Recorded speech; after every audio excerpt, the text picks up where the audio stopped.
اللہ اللہ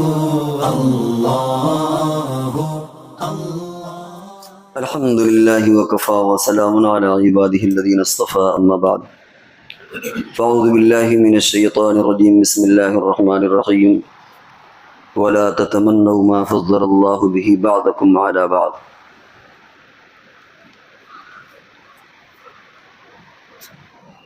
ایک دو ہفتے پہلے کچھ مسائل کا تذکرہ ہوا تھا جو ہمارے سماج میں وہ چیزیں رائج ہیں اور آدمی غلط ان مسائل کا استعمال کرتا ہے، جس میں بار بار قرض لینا، زکوٰۃ کے ذریعے سے قرض ادا کیا جانا بار بار، اسی طرح قسطوں پر گاڑی نکالنا، مکان بنوانا، اس تعلق سے کچھ باتیں آپ کے سامنے عرض کی گئی تھیں، اور یہ بھی کہا گیا تھا کہ کچھ مسائل رہ گئے ہیں، پھر ایک دو ہفتے کے بعد انشاءاللہ اس کا تذکرہ ہوگا۔ تو اس وقت بھی آپ کے سامنے کچھ مسائل عرض کرنے۔ یہ آیت جو پڑھی، اللہ تعالیٰ نے اس آیت میں ارشاد فرمایا کہ تم تمنا مت کرو جو اللہ نے کسی کو کسی پر فضیلت دی ہے۔ ایک تو آخرت کے اعتبار سے فضیلت ہے اور ایک دنیا کے اعتبار سے ہے۔ آخرت کے اعتبار سے جو فضیلت ہے وہ تو آدمی حاصل کر سکتا ہے تقوی کے ذریعے سے۔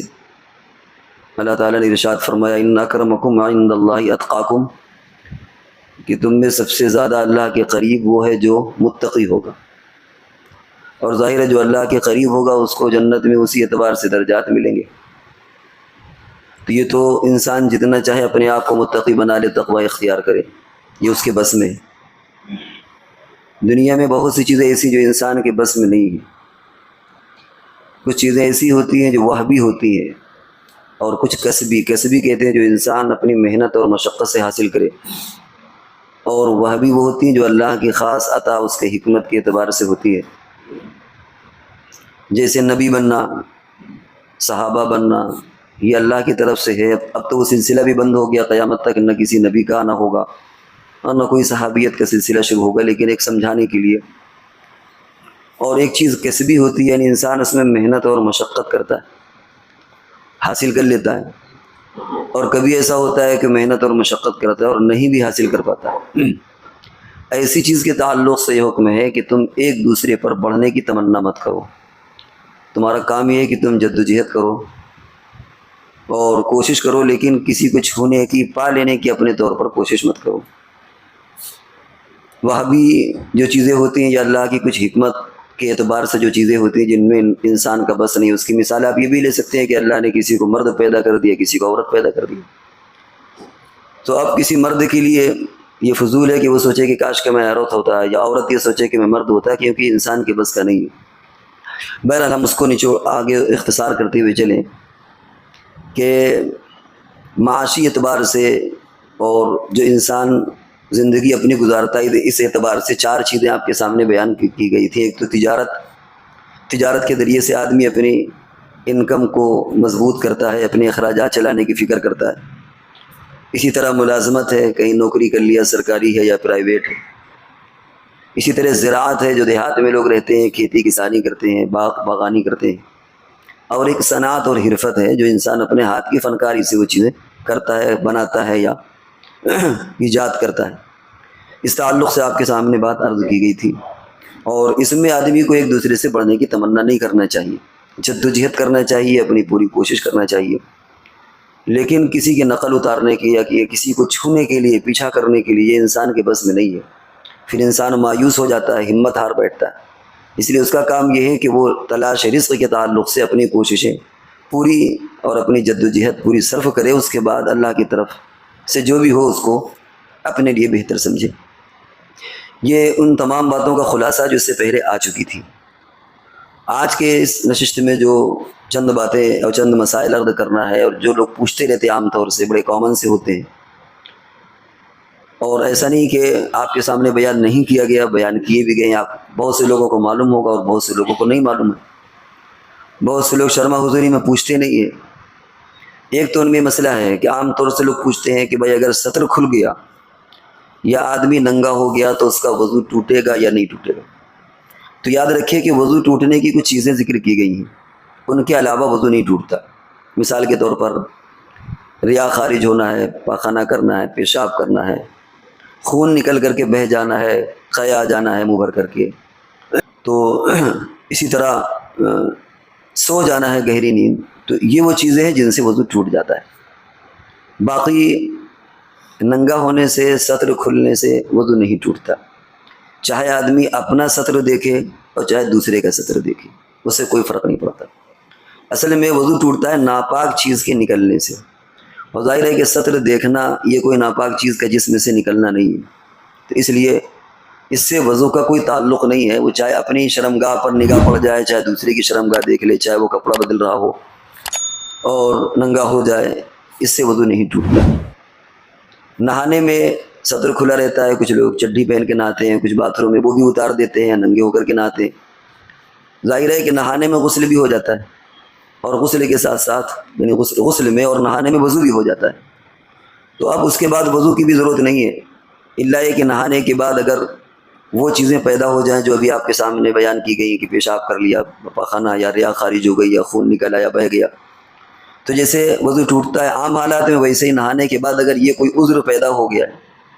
تب تو وضو ٹوٹے گا، ورنہ نہا اصل میں یہ بات کیوں پیدا ہوئی؟ کیونکہ آدمی جب ننگا نہاتا ہے، کپڑے بدلتا ہے، تو اب اس کو یہ شک پیدا ہو جاتا ہے کہ یار ہم تو ننگے تھے، کہیں ایسے تو نہیں کہ وضو ٹوٹ گیا ہمارا، یہ ذہن میں خلجان پیدا ہوتا ہے۔ تو اس لیے نہانے سے وضو بھی ہو جاتا ہے، اور پھر اس کے بعد وضو کرنے کی ضرورت نہیں ہے۔ جمعہ کے دن آپ جو نہا کر کے آتے ہیں، اس کے بعد اگر وضو ٹوٹنے جیسی کوئی چیز پیدا نہیں ہوئی تو اسی نہانے سے جمعہ پڑھنا افضل ہے۔ اس کے بعد وضو بنانا یہ فضول ہے، پانی بہانا ہے، اسراف ہے، تو وضو نہیں بنانا چاہیے، کیونکہ فالتو پانی آپ بہا رہے ہیں۔ تو یہ جو ذہن میں آتا ہے کہ شاید ہم ننگے ہو گئے، اس کی وجہ سے ہمارا وضو ٹوٹ گیا ہے، تو یاد رکھیے کہ اس طرح جو ہے وضو نہیں ٹوٹتا، اور وہ وضو باقی رہتا ہے۔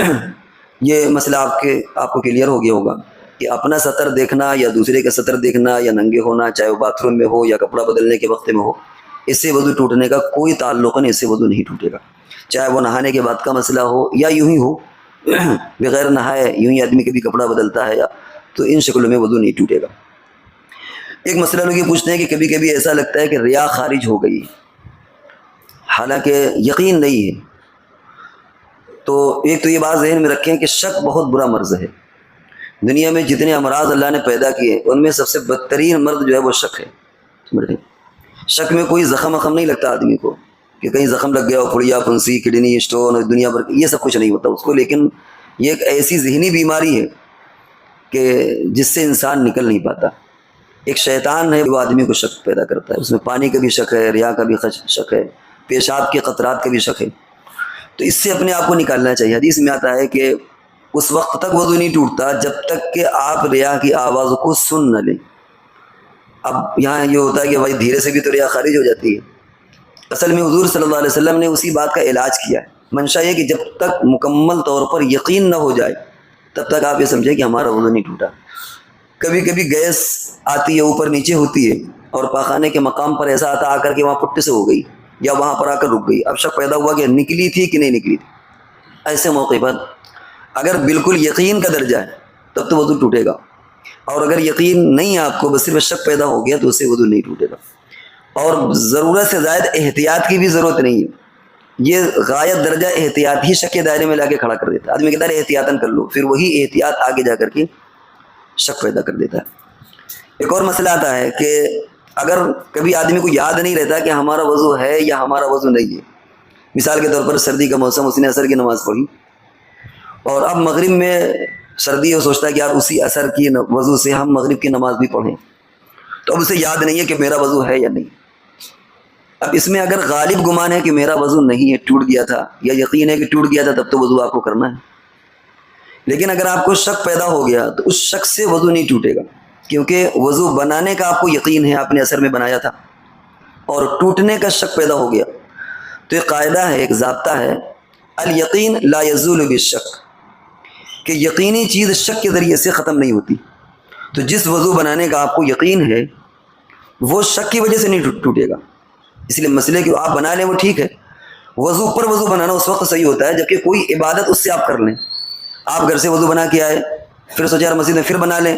یہ تو واحد کام ہے، اور اس میں اسراف بھی، پانی بہانے کا آپ کو گناہ بھی ملے گا۔ لیکن ایک ہے کہ آپ نے ایک نماز پڑھ لی، اب اس کے بعد کسی نماز کے لیے وضو ابھی آپ کا ہے، تازہ وضو کر لیں، اس کی فضیلت ہے، آپ ایسا کر سکتے ہیں، یہ مسئلہ الگ ہے۔ ہم جو مسئلہ آپ کے سامنے بیان کر رہے ہیں وہ یہ کہ آپ نے عصر میں وضو کیا، اس کے بعد کسی وجہ سے بھیڑ زیادہ ہے، آپ سوچتے ہیں کہ وضو بنائیں گے تو تکبیر الاولى نکل جائے گی، یا کوئی وجہ یا شک پیدا ہو گیا، آپ کو یاد نہیں ہے کہ ہمارا وضو ٹوٹا یا ہمارا وضو باقی ہے، تو ایسی شکل میں پچھلے وضو سے آپ وہ نماز اگلی پڑھ سکتے ہیں، کیونکہ پیچھے جو آپ نے وضو کیا تھا اس کا یقین ہے اور ٹوٹنے کے بارے میں شک ہے، لہذا جب شک اور یقین آپس میں ٹکرائیں گے تو جیت یقین کی ہوگی، شک کی جیت نہیں ہوگی۔ لہذا ضابطہ الیقین لا یزول بالشک، کہ یقینی چیز شک کے ذریعے سے ختم نہیں ہوتی، لہذا اگر عصر کے وقت وضو کیا تھا اور بعد میں شک پیدا ہو گیا، یقین نہیں ہے، آپ کو شک پیدا ہو گیا پتہ نہیں وضو ٹوٹا ہے کہ نہیں، تو اس شک کی بنیاد پر آپ پر وضو کرنا ضروری نہیں ہے، آپ اسی پچھلے وضو سے مغرب کی نماز پڑھ سکتے ہیں۔ مثال کے طور پر اگر عصر کا واقعہ یا مغرب اور عشاء میں اس طرح کا کیس ہو، یہاں پر اگر آپ وضو بنا لیں تو کوئی حرج نہیں، بنا سکتے ہیں، کیونکہ ایک عبادت آپ اس سے کر چکے ہیں، آپ نیا وضو بنا سکتے ہیں، لیکن گنجائش آپ کے لیے ہے کہ آپ اسی پچھلے وضو سے اگلی نماز پڑھ سکتے ہیں۔ تو بات چل رہی تھی ریا خارج ہونے کی، تو جب تک یقین نہ ہو جائے، حضور صلی اللہ علیہ وسلم نے جو علاج کیا وہ یہ کہ جب تک یقین نہ ہو جائے تب تک ریا آئی گئی وہاں تک مقد تک آ کر کے چلی گئی، اس سے آپ کا وضو نہیں ٹوٹے گا، اس لیے کہ اس میں پھر شک کا بیمار آدمی ہو جائے گا۔ اس سے بڑھ کر کے آج ایک مسئلہ ہے پیشاب کے قطروں کا۔ عام طور سے یہ چیز تو پیدا ہوتی ہے 50+ کے بعد، آدمی جب 50-55 تب یہ کہیں اس کی ہلکی پھلکی شروعات ہوتی ہے، لیکن جب شک کے بیمار ہوتے ہیں تو 20-22 سال کے جوان ہی پریشان ہو جاتے ہیں کہ وہ قطرات ہو گئے ہیں، یہ ہو گئے ہیں، وہ ہو گئے ہیں، اور یہ سب سے بدترین بیماری ہے آدمی کو جو شک ہو جائے۔ آپ ایک بات یاد رکھیے کہ اللہ تبارک و تعالیٰ اس بات پر قادر ہیں کہ آپ کی نماز بغیر وضو کی بھی قبول کر لیں، لیکن اللہ کو یہ پسند نہیں ہے کہ آپ شک میں اتنے الجھ جائیں کہ اپنے آپ کی زندگی کو جہنم بنا لیں، آپ اتنا زیادہ پریشان ہو جائیں۔ ہماری نمازوں کو اللہ کی کوئی ضرورت نہیں، نہ اللہ محتاج ہے نہ ضرورت ہے، لیکن اللہ یہ نہیں چاہتے کہ میرا بندہ شیطان کے پریشان کرنے سے پریشان ہو جائے، باقاعدہ اس پر ایک خاص قسم کے شیطان والہان غالباً اس کا نام ہے کیا، اس کو مسلط کیا گیا جو اسی طرح بندوں کو شک پیدا کرتا ہے۔ تو پیشاب کے قطرات میں کیا ہوتا ہے، ایسا لگتا ہے کہ پیشاب نکل گیا، اب واقعتاً اگر نکل گیا ہے، آپ دیکھ رہے ہیں اسے، آپ کو یقین ہے تو کوئی بات نہیں، لیکن اگر شک ہے تو یہاں پر پریشان نہ ہو، کیونکہ اور پھر شک بڑھتا چلا جاتا ہے۔ اب دیکھیے کہ حضور نے اس کا علاج کیسے فرمایا، آپ نے اس کا علاج فرمایا کہ جب تم وضو کیا کرو تو میانی میں پانی کا چھینٹا مار دو۔ یہ آپ نے علاج کیوں بتایا کہ اگر بعد میں آپ کی میانی پہ ہاتھ لگا اور گیلا نظر آیا، یعنی آپ نے پیشاب نہیں کیا ابھی، ایک تو ہے پیشاب کے بعد آپ نے استنجا کیا ہے، کوئی مسئلہ نہیں، آپ آئے مسجد سے، آپ نے وضو کیا، پیشاب کیے ہوئے تو کئی گھنٹے ہو گئے تھے، میانی آپ کی سوکھی ہے، آپ نے وضو بنایا، وضو بنانے کے بعد حضور کیا فرماتے ہیں کہ اس پانی کو تھوڑا سا لے کے میانی میں چھینٹا مار دو، یہ آپ نے وہی علاج کیا۔ اب جب ہاتھ لگے گا آپ کی میانی میں اور لگے گا کہ گیلا گیلا، تو آپ کہیں گے کہ پیشاب تھوڑی ہے، یہ تو ہمارا پانی ہے۔ یا اگر شک پیدا ہوا قطرات نکلنے کا اور آپ نے دیکھا اس کو جا کر کے کہیں ادھر کونے میں، تو آپ کہیں گے ارے وہ تو ہم نے پانی کا چھینٹا مارا ہے۔ یہ حضور صلی اللہ علیہ وسلم نے اپنے امتیوں کو علاج اسی شک سے بچنے کے لیے آپ نے اتنا رحم و کرم کا معاملہ کیا کہ تم اپنے شک کو اس طرح دور کرو۔ یہ چیز ایسی ہے کہ جتنا چاہے بڑھائیں بڑھتی چلی جائے گی اور جتنا گھٹائیں گھٹتی چلی جائے گی۔ بہت سے لوگ ایسے ہیں جو آئے تھے کہ ہمیں شک تھا اور ان کو ترکیب بتائی گئی، وہ کہتے ہیں وہ چیز ختم ہو گئی، لیکن جب آدمی شک میں رہتا ہے تو، اور اس میں کچھ نہیں، جس وقت آدمی پیشاب کرے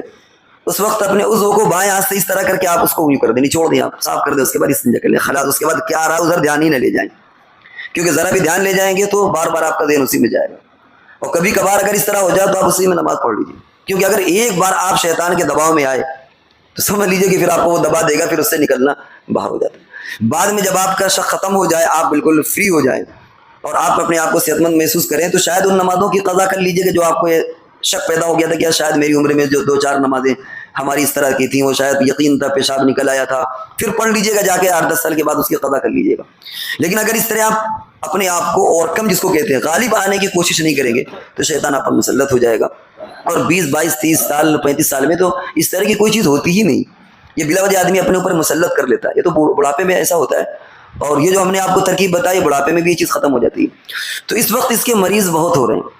اور بہت سے لوگ اس کی وجہ سے نماز پڑھنے سے کتراتے ہیں، وہ سوچتے ہیں یار پیشاب نکل آیا تھا، کیا جائیں یا نہ جائیں،